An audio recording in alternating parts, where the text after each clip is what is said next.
Hello, my monstrosities. Hello once again. Today I bring to you a DVD discussion video because they have changed the Skull Merchant again. Um, I ended up rambling too long trying to record this the first time, so I already know what's in this, and we'll talk about it. I'll let you know right now, I'm not happy, but I know a lot of people will be. So, first, the Skull Merchant, what happened? They heard the feedback that she doesn't do anything in chase, the claw traps do nothing, and she can hold 3 gens for very long amounts of time. I feel like, again, I feel like this is a game issue, and these are true. But don't get me wrong, she definitely did have, like, powerful 3 gen things. So, you know, that's I think this will change it, but now I don't think she'll have any 3 gen things. But we'll get to that. So what did they change? I don't know why they even talked about lock on because they didn't do anything. And what they did do is that the Skull Merchant will gain growing haste for each survivor tracked on her radar. This will be either they're in a zone or they have a claw trap. At 1 survivor, you gain 3% haste. At 2, you gain 5%. At 3, you get 6%. And at all 4, you have 7% haste. The other thing is that if you vault with a claw trap, you will break the pallet and destroy the claw trap. So they have made the brown add-on that everybody was wondering how it's a brown base kit. And they've kind of given the purple add-on base kit, but buffed it a little bit too. Now, I'll talk about this right now. I am sad about this because, yes, this is, in theory, more powerful. But they've done the typical behavior thing of not keeping this in this state, which is good because this is strong. Don't get me wrong, this is strong. But what they've done next isn't great, and I don't understand why they implemented the brown as base kit because everybody's like, this should be at least a purple. So making that base kit is weird, while the rest of the add-ons don't help this playstyle except for the purple and, well, the brown, things like that. So let's talk about how they fixed the gen defense part. To put a damper on her ability to defend gens, drones are no longer immediately returned to the Skull Merchant once they are disabled. Instead, you will get them back once their trap has been destroyed, meaning they've run out of battery. This will make it more difficult to replace disabled drones on these gens. That said, this will limit how often the Skull Merchant can deploy new drones. Therefore, they have a series of changes to compensate for the loss of power. They can't hold a claw trap indefinitely. So, sorry, I guess I spoiled that. Yeah, once the battery's out, it's broken. It's gone. And the claw trap batteries won't refill when entering an active zone. So that's kind of bittersweet for both of you because what's going to happen is you're going to put up a drone. You're going to have 3 drones left. Somebody is going to immediately take away that drone while you are trying to set up another drone. You are going to have 2 drones left. One person's going to have a claw trap on them, and you're going to have a drone for nowhere in the game, right? So then 2 people do the drone, have the claw traps on, and you're not going to get any value from your drones again because you have maybe one in chase, but you can't have one on a gen now because somebody's going to be on a gen with a claw trap on. Oh, okay. And then next, drones will enter an unhackable state whenever a survivor with a claw trap is near. This fixes the issue I talked about before of where you just take somebody with a claw trap and they just disable every drone, meaning the killer will always have some combination of four claw traps or drones available to them. But yes and no. Now you really have the issue of being a basic attack killer, because we're trying to see if I can say that word again on YouTube.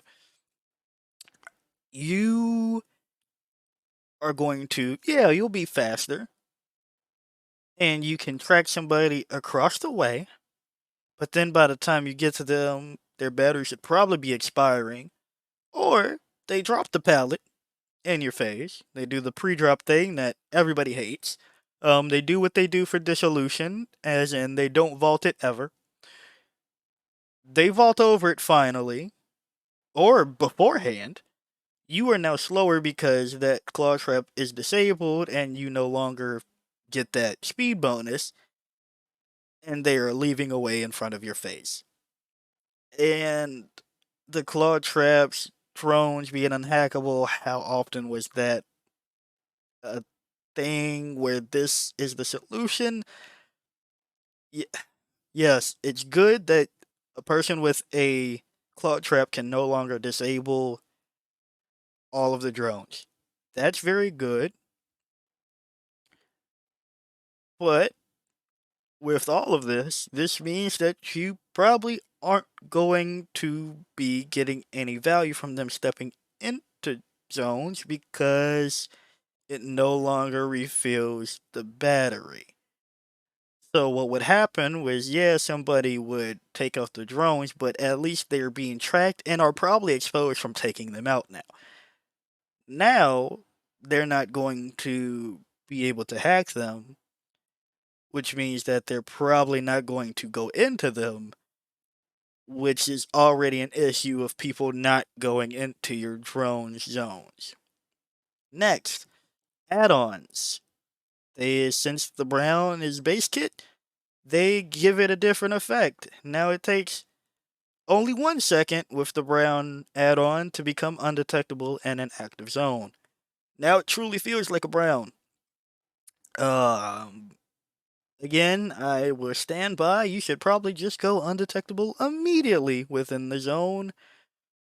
But hey, better something than nothing, I guess. Then expired batteries. That's the one that gave you um, lethal pursuer for cheap, because you will be a what 100 and what are you 115, and then what was it 7%, so 122%. At the start of the match with this on, the duration of the batteries will go down to 40%, up from 150. Uh, and they don't refill still. So I guess,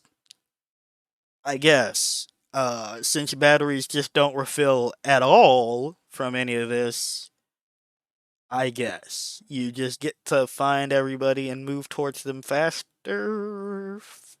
So now, why? What do you gain from having that purple add-on on? One person, maybe? Because 40% of the battery is like pretty short. I I don't know. I don't know. Um, this add-on has been changed to very rare to better suit its effectiveness. Prototype rotor. I want to say that was the Erie, so it's gone down. But what is now the Erie? Maybe I'm misremembering. I don't know. I'll have to check this out later. I'm just going through this right now. So I guess. Okay. Please don't tell me expired batteries is now the Erie, because that's not Erie worth. And then adaptive lighting. When I first read this, I was like, how on earth is adaptive lighting in the game gonna do anything? But now it increases the length of the undetectable effect by 50%. So once you step out, you can be undetectable for 2.5 seconds. No, sorry.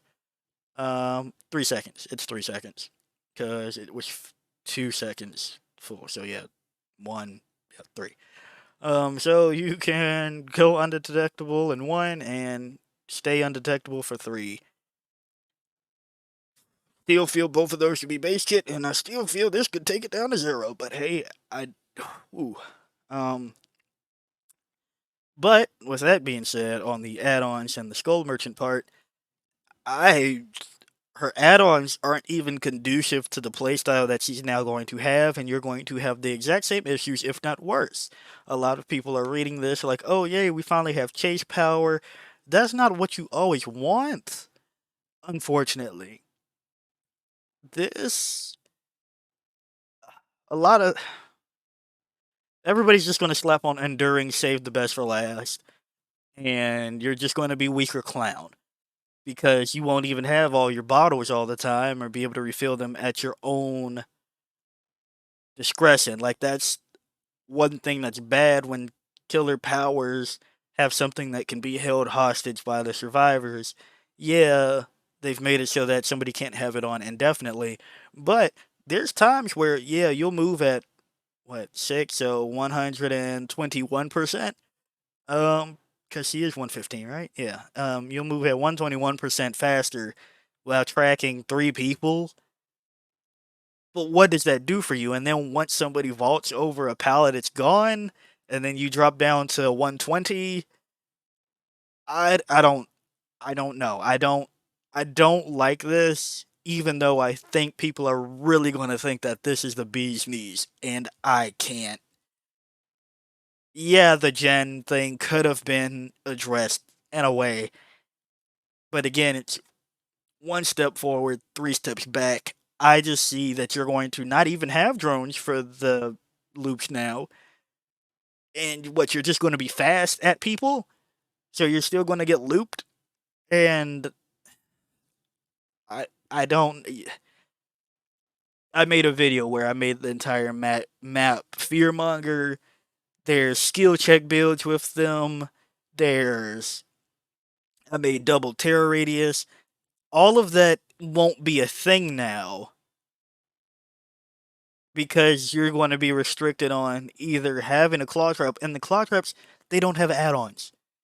They have longer battery and what longer battery now. Oh, and reveal somebody if they take it off.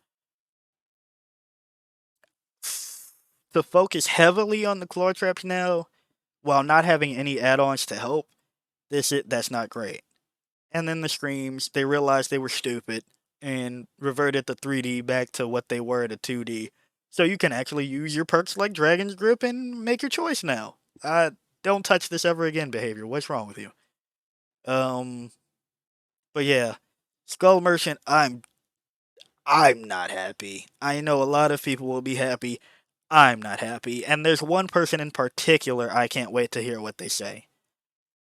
Oh, that kind of breaks this the identity of the character what they had before is gone. Yes, I'm upset that she basically set up boons, but now she'll set up boons and have absolutely no add-ons to be conducive to the playstyle, and all of the perk variety is going to be right back to the Biffle, Sloppy Butcher, Gen Kick. That's it. Ah, this puts a bad taste in my mouth. But, maybe I'm just being cynical. I am a pessimist. I acknowledge that myself. Tell me what you think about this. And yeah, if you like the video, like it. Got a comment for me, comment. And until next time, peace out, my monstrosities.